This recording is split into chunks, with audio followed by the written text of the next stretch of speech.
Hey everyone, welcome to Teaching with Sierra. I hope that you guys have already subscribed. If you have, welcome back. And if you're a new subscriber, welcome to my channel.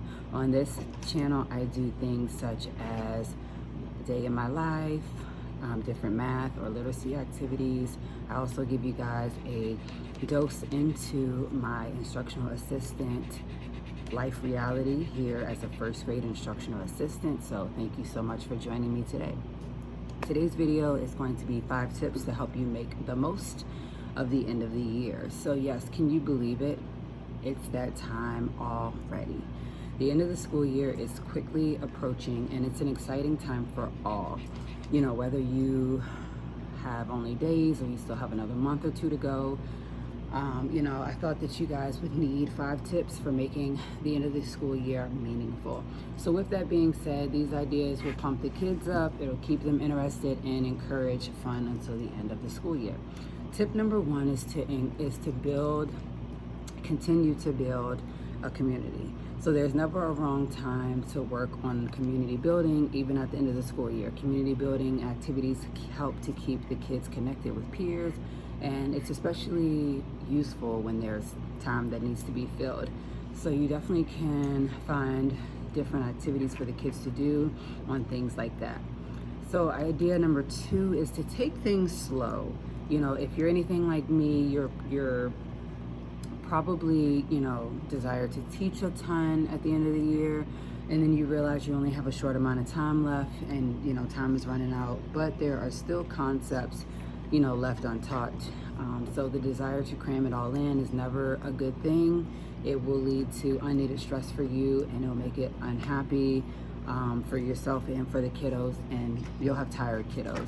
So, let the perfectionist go and think instead of creating meaningful learning opportunities that's going to help keep the kids focused, engaged, and reviewing what they've learned all year. So, some things that can, be done in this is basically just to provide resources for math, reading, writing, and ELA review and practice. And then of course they make excellent review summer packets if you choose to want to make those. Tip number 3 is to recognize accomplishments. That means every child in your class deserves to be recognized for their accomplishments. When you think of everything you've taught all year, you know it's a lot. And then those kids have learned a ton, and they've stretched their brains to new capacities, especially during COVID and being doing virtual learning. So they've learned to make friends, and they've learned to be a part of a community. So just let them know what you see and what they can do. And tell students individually and in front of the class with words from your heart. Make them feel good, whether it's rewarding them with their certificate that they can hang on their wall, or just the kind words of wisdom. Kids, don't remember what we teach them, but they remember how we made them feel. Just always remember that tip.